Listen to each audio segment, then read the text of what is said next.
keeping one review note, which I strongly recommend that you do, okay? I have started one, a very handwritten, not so pretty one, and I will try to type it at the end. But these are the topics you're going to see in today's multiple choice. So the arithmetic sequence and the geometric sequence come back in this stuff. So we need to know arithmetic sequences are ones that are like linear sequences. The formula for arithmetic is AN equals A1 plus D times N minus 1. D is called the common difference. That vocab shows up, or the number being added each time. And remember, arithmetic is like linear, but there is a difference. Do you remember what the difference between arithmetic and linear are?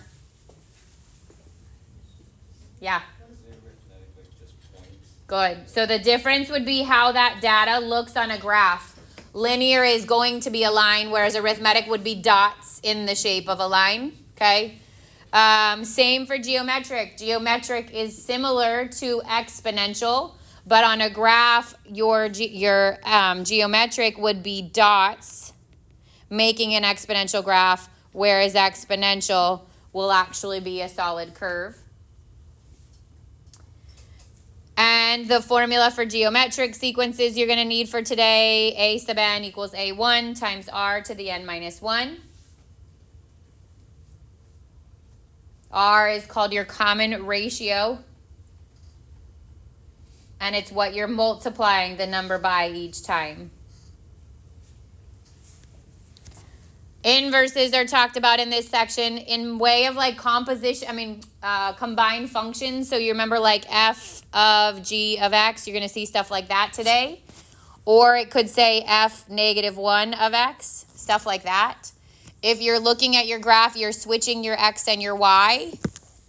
If you're looking at the chart, you could literally plot points and then switch the x and the y.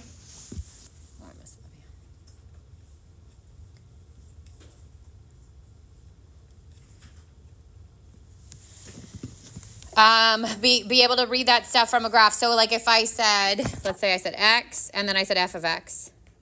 And I said 1, 2, 3, and this was negative 1, 0, 2. For example, if I said find f of 2, what is the answer to that? This is 0. If I said f negative 1 of 2, what is the answer to that? 3. Remember, if it's negative 1, we go backwards, right? We look for the output value to match what's there, and we give the input value. The formulas that are going to come up today are like your double rate.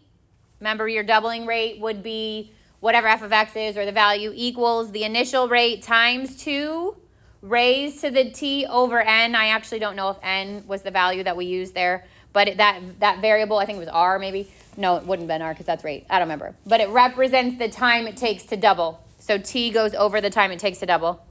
Continuous growth was your PERT formula. And then if you're looking at models to determine what is appropriate and what is inappropriate, remember, if it has a pattern, it is not appropriate. So you'd get something that says, here's the graph of the residuals of a cubic, of a quadratic, of a whatever. Which of these are appropriate? You're looking for the one that does not have a pattern. Questions on any of that stuff? You're going to see logs today. Yep, we're going to see some exponential functions. All that stuff comes back. So I posted a PDF of all the screenshots of the questions. If that's easier to work on, that's fine. But please make sure you also answer these on AP Classroom so that you get some feedback. Good? Okay.